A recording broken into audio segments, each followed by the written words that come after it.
Hi there, this is Rebecca Stark, and I am chiming in and doing another one of my DNF verses, DNF for Do Not Fear.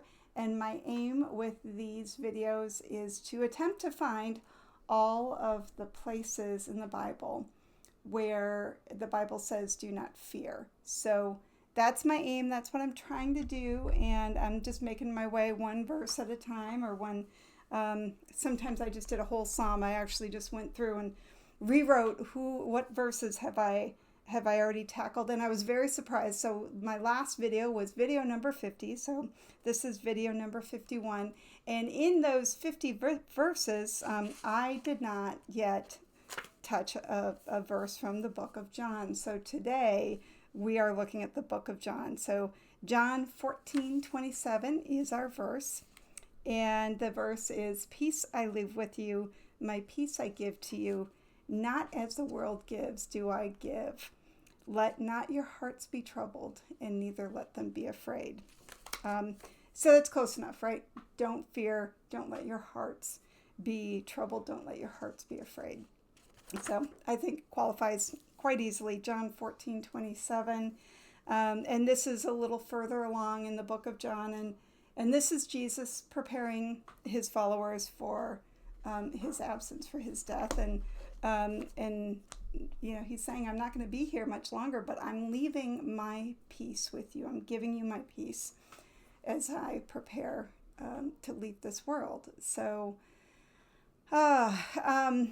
so what are my thoughts on this? I started these videos just to tackle this sense of fear, and that fear, you know, maybe you have it in your life, maybe you don't. I certainly grappled with fear, and I lived in a place of fear for quite some time, for a fair portion of my childhood.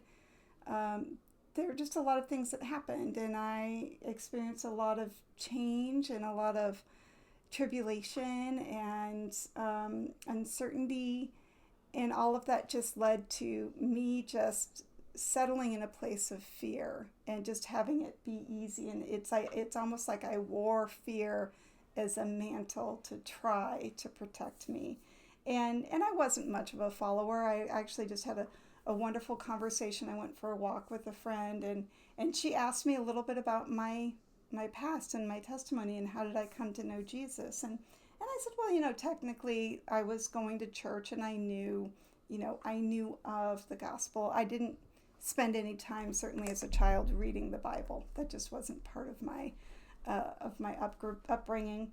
And I just kind of wonder, what would life have been like if I'd had these words kind of spoken into my life?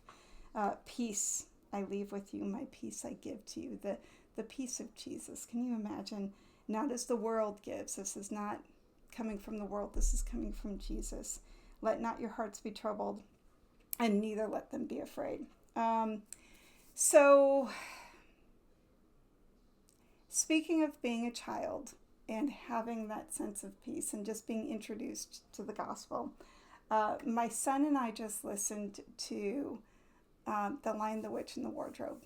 And I love rereading books, and I love going back and just seeing how a book feels, and seeing how it hits me in a different way if it's a different time of my life, and even listening with my son. So I don't know. I'm hoping. I hope I'm not doing any spoiler alert, but spoiler alert, just in case you haven't read The Lion, the Witch, and the Wardrobe. The lion dies. And very similar to the story in the Bible, the story of Jesus, the lion actually comes back to life. The lion resurrects and is able to go on and save the land of Narnia from the White Witch. Sorry, I'm bracing myself here.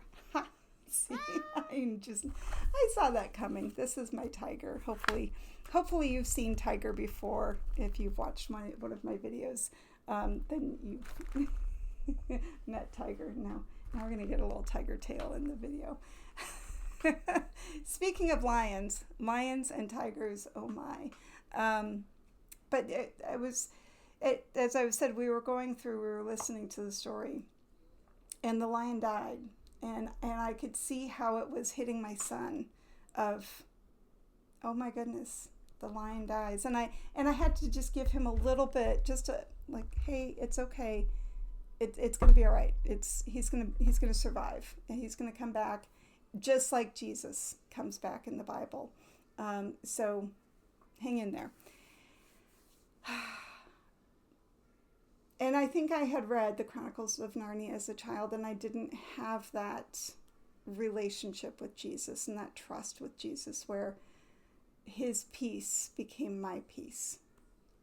Today I do, and that makes all the difference in the world. So to be able to live without fear, and to be able to live in a place of peace.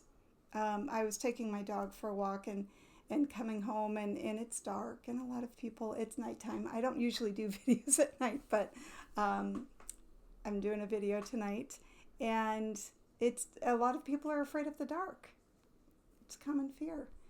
And just walking in the dark and knowing that we were safe, that we're in a safe neighborhood, that the people I encountered were my neighbors, and I got to chat with them and say hi. And just having that peace, that just is, I'm so grateful for it. I'm grateful that I have God in my life, and that I can say that God is, Jesus is my Lord, and he sits on the throne of my heart. And because of that relationship, Jesus' peace, that peace, he said in John 14:27, that peace that he leaves, his peace that he gives to us, that peace is my peace. And I hope that's your experience. And if it's not your experience, then I do pray that you find a way to settle a little bit deeper into the word, and to get to know Jesus and draw near, and let his peace become your peace. So there we go. That's my Friday evening video for you. Thanks so very much for watching, and I hope you have a wonderful evening, a wonderful day, whatever time you're watching this. I hope all is very well with you. Thank you.